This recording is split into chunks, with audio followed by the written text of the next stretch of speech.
तो hello student, चलिए आज हम करते हैं ग्रुप डी के तीसरे नंबर क्लास का। तो आज हम तीसरा क्लास कर रहे हैं ग्रुप डी का साइंस का। ठीक है, तो आज हम जितने भी कोशिका से संबंधित क्वेश्चन होंगे उसको करने की कोशिश करेंगे। ठीक है, तो चलिए करते हैं स्टार्ट विदाउट टाइम वेस्ट किए हुए। और आप लोग जितने भी क्लास नहीं कर किए हो पिछले 2 क्लास कर लो। ठीक है, जाके कर लेना। चलिए देख लेते हैं हम जीवों के संरचनात्मक एवं क्रियात्मक इकाई क्या है। जीवों के संरचनात्मक एवं क्रियात्मक इकाई क्या है, तो इसका आंसर क्या हो जाएगा, तो कोशिका हो जाएगा। देखिए चलिए करते हैं नेक्स्ट। कोशिका की खोज किसने की थी, तो कोशिका की खोज किसने की थी, तो रॉबर्ट हुक ने की थी। ये की थी कोशिका, मृत कोशिका की। ये क्या कहते हैं, रॉबर्ट हुक जो है ये मृत कोशिका की खोज की थी। और ल्यूवेन हुक एक लाइव कोशिका का है। ठीक है, लाइव कोशिका का खोज किसने किया था, लाइव कोशिका का खोज किसने किया था, तो लाइव कोशिका का खोज ल्यूवेन हॉक ने किया था। क्या कौन किसने किया था, तो ल्यूवेन हॉक। तो ये भी याद रखिएगा, 2 कोशिका पूछे जाते हैं, जीवित कोशिका और मृत कोशिका। तो मृत कोशिका की खोज रॉबर्ट हुक ने की थी, मृत कोशिका की खोज रॉबर्ट हुक ने किया था। और ल्यूवेन हॉक किसको किया था, तो वह जीवित कोशिका का।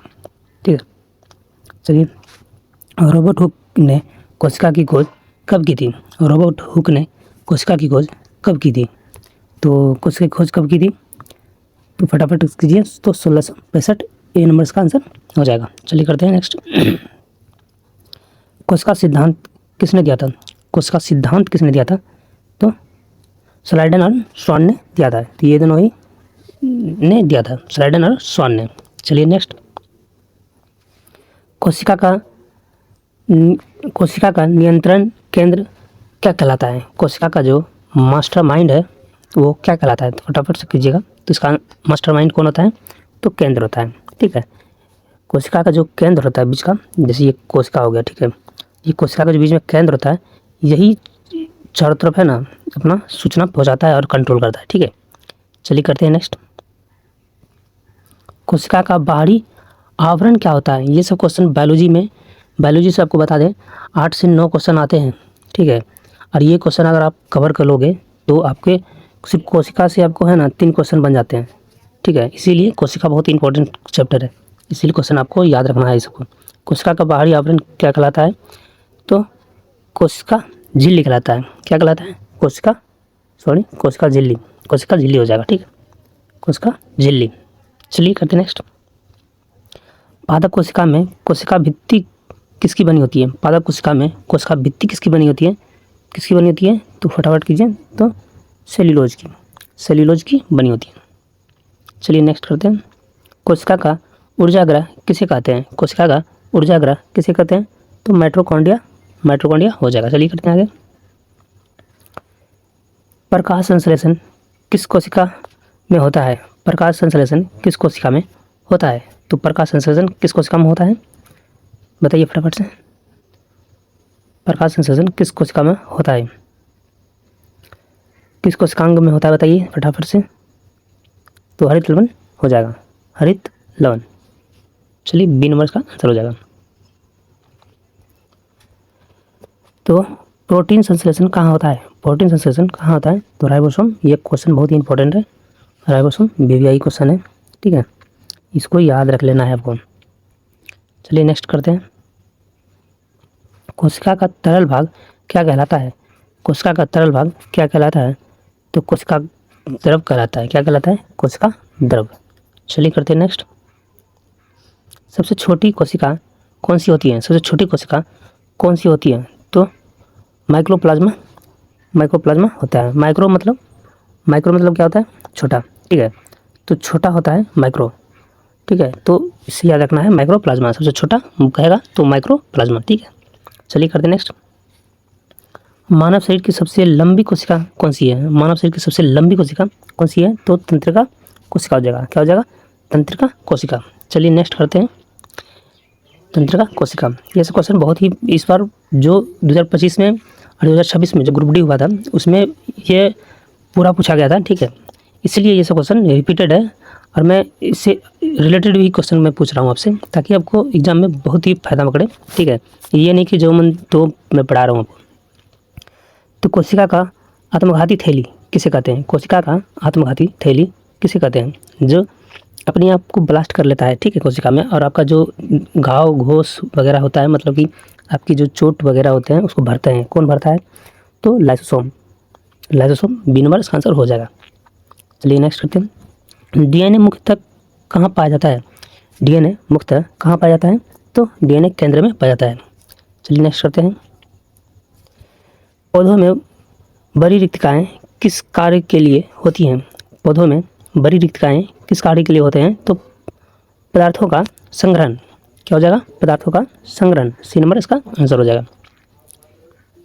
कोशिका में आनुवांशिक पदार्थ क्या है? कोशिका में आनुवांशिक पदार्थ क्या है? तो डीएनए एक आनुवांशिक पदार्थ है। चलिए करते हैं नेक्स्ट। जीवाणु किस प्रकार की कोशिकाएं रखते हैं?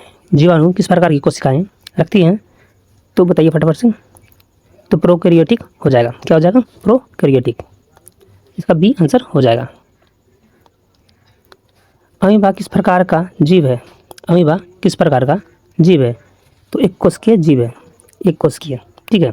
अमीबा एक कोशिकीय जीव है। मतलब मान लो ये आपका अमीबा है, ठीक है। ये अमीबा है, इसमें सिर्फ एक ही कोशिका आता है। सिर्फ इसमें एक कोशिका मिलेगा आपको, ठीक है। इसमें सिर्फ आपको एक कोशिका मिलेगा। अगर मान लीजिए अमीबा को अगर आप यहाँ से इससे काट भी दो, यहाँ से, ठीक है, तो ये दो बन जाएगा, एक यहाँ एक यहाँ, ठीक है। ये दो बन जाएंगे, लेकिन होंगे क्या? एक ही कोशिका होगा, ठीक है। चलिए और एक मैं बता दें आपको, पूछा जाता है क्वेश्चन में, मतलब एग्जाम में, कि बहुकोशिकीय क्या है? बहुकोशिकीय। तो मानव जो है, हम लोग इंसान जो है वो बहुकोशिकीय है, बहुत सारे कोशिका से बना होता है, ठीक है। अमीबा क्या है? अमीबा क्या है? तो एक कोशिकीय है। अमीबा क्या है? एक कोशिका से बना होता है, ठीक है। चलिए करते हैं।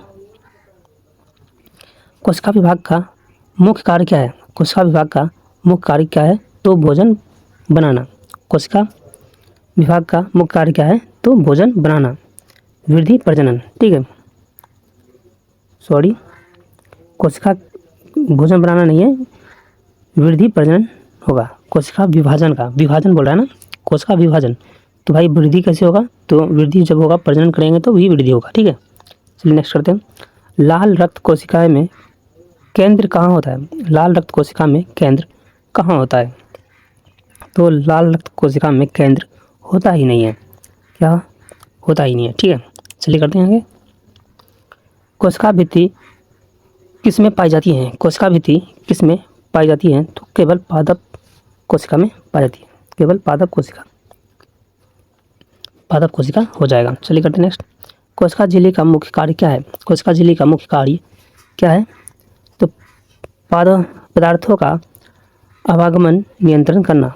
पादपों का आवागमन नियंत्रण करना बी नंबर हो जाएगा।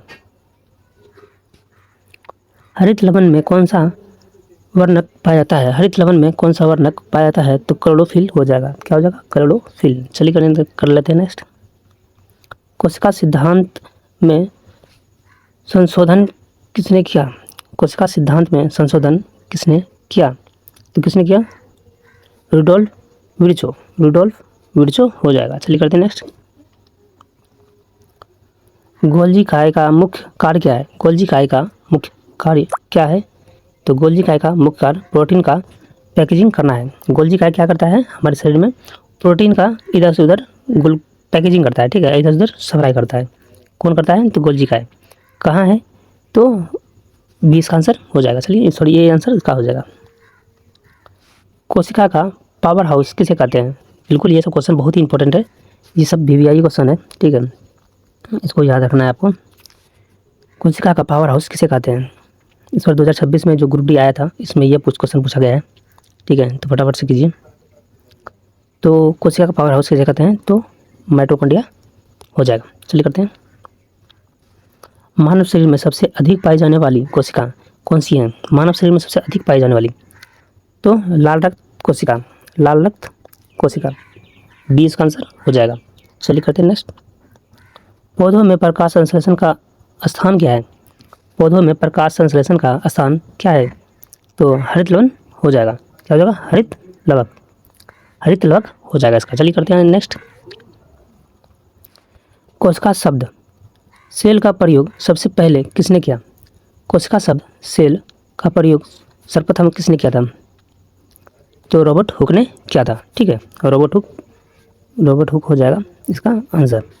तो चलिए आज के लिए इतना ही करते हैं क्लास, और इसी का कोशिका से ही रिलेटेड और हम 30 क्वेश्चन लाएंगे, ताकि जितने भी कोशिका से संबंधित क्वेश्चन आते हैं एग्जाम में वो आपको एक बार में ख़त्म हो जाए। ठीक है, दोबारा आपको पढ़ाना पड़े। तो जब तक ग्रुप डी नहीं हो जाता, मैं बायोलॉजी को बहुत अच्छा से सोच रहा हूँ मैं कि आपको साइंस में कम से कम 8 से 9 नंबर आपको पक्का करवा के जाऊँ। तो आप लोग जुड़े रहें, और पहली बार हैं तो चैनल को सब्सक्राइब भी कर लें, ताकि आपको कोई भी प्रॉब्लम ना हो। चलिए मिलते हैं आपसे नेक्स्ट क्लास में।